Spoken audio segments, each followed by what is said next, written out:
আসসালামু আলাইকুম। শিল্পী হাউস ব্লগ থেকে ভিডিওটি শুরু করলাম। সবাই কেমন আছেন? আশা করি ভালো আছেন। তো ভিডিওটি এখন এই তো বিছনাটা গোছাবো, আর আমাদের বিড়ালগুলো উঠে পড়ছে খাটের উপর। তো ঝাড়ু দেখলেই এরকম করে ধরে চলে আসে। আর আমি এই যে খাতাটা আর কি এখন বাস করে নিব। এই খাতাটা আবার ওই যে মানে রাত্রে বৃষ্টি আসলে না, তখন একটু ঠান্ডা লাগে, তাই খাতাটা গায়ে দিতে হয়। এখন খাতাটা ভাঁজ করে রাখবো। আর ওদেরকে আর কি নামাইতে পারতেছি না, আর ওই বিছানার উপরে আছে।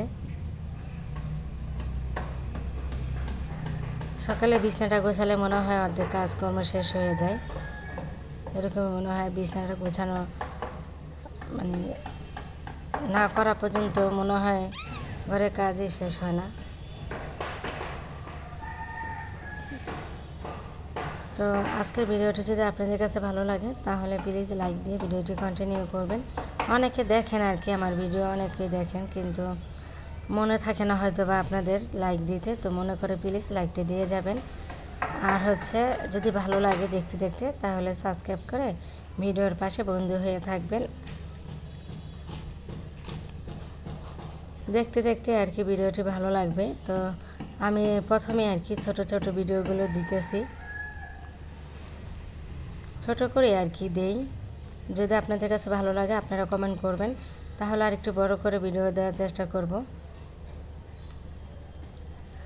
আর এখন আমি দু একদিন পর পরই দিই, কারণ আমি তো ওই যে বললাম আমি অসুস্থ ছিলাম, এখনও আছি, কিছুটা আর কি সুস্থ হয়েছি, তারপরও এখনও ডাক্তার দেখাচ্ছিলাম।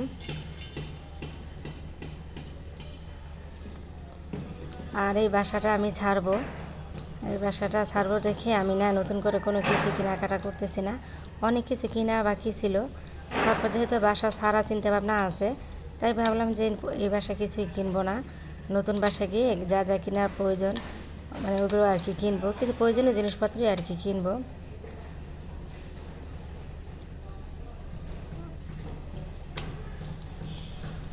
এই বাসাটা মানে এই যে পাঁচতলা, তো সিঁড়ি দিয়ে ওঠা নামা কষ্ট, সিঁড়ি দিয়ে ওঠা নামা করতে করতে আমি নিজেই মানে অনেক অসুস্থ হয়ে গেছিলাম।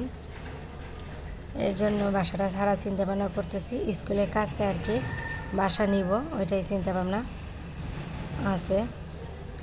তো সেদিন বাজার করে নিয়ে আসছিলাম, তো সেদিন তো আর মাছ রান্না করিনি, মুরগিটা রান্না করা হয়েছিল। আর তারপরের দিন এই যে মাছগুলো নিয়ে বসলাম, এখন ইলিশ মাছ আর কি আমি কাটবো।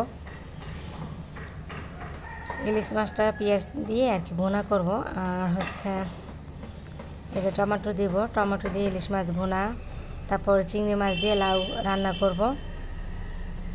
আর হচ্ছে চিংড়ি মাছ দিয়ে আবার ওই যে ধন্দল তরকারিটা রান্না করব। 3 পদ করে নিব যেন সকাল পর্যন্ত খাওয়া যায়। তো এই যে চিংড়ি মাছটা একটু বেশি করে দিয়ে দিলাম। ধন্দল তরকারিটা আমার কাছে অনেক ভালোই লাগে, যেহেতু নরম তরকারি। আর ওই যে মাছগুলো ধুয়ে টুয়ে রেডি করে রাখলাম, আর এই যে ধন্দুলটা কাইটা দিয়ে টুয়ে রাখছি, এই তরকারিটা দিয়েই আমি চিংড়ি মাছটা দিয়ে আর কি রান্না করব।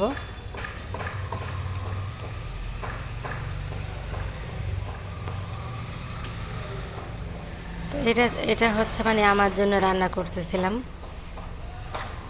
বাচ্চারা আবার ধন্দুল তরকারি খায় না, তাই এটা আমার জন্য রান্না করতেছে।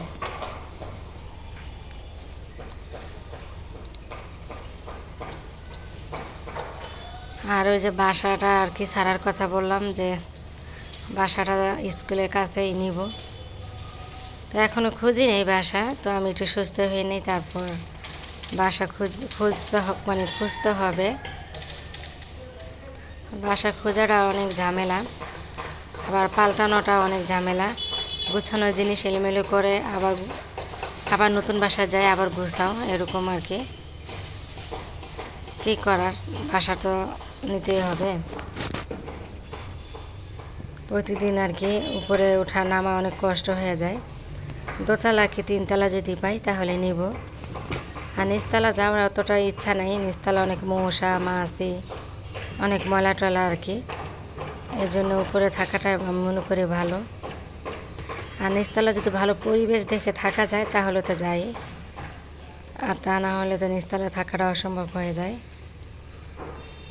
তো এই তো রান্নাবান্না কিন্তু আমার শেষ হলো। তো রান্না বান্নাটা শেষ, এখন ওদেরকে আর কি খাওয়াবো, মেয়েদেরকে আর কি খাবার দিতেছিলাম। আর আমি একটু পরেই খাবো গোসল টোসল করে। ওদের ক্ষুধা লাগছে তাই ওদেরকে আগেই দিতেছিলাম। তো এখনও যারা লাইক দেননি, ভুলে গেছেন, প্লিজ মনে করে লাইকটা দিয়ে যাবেন।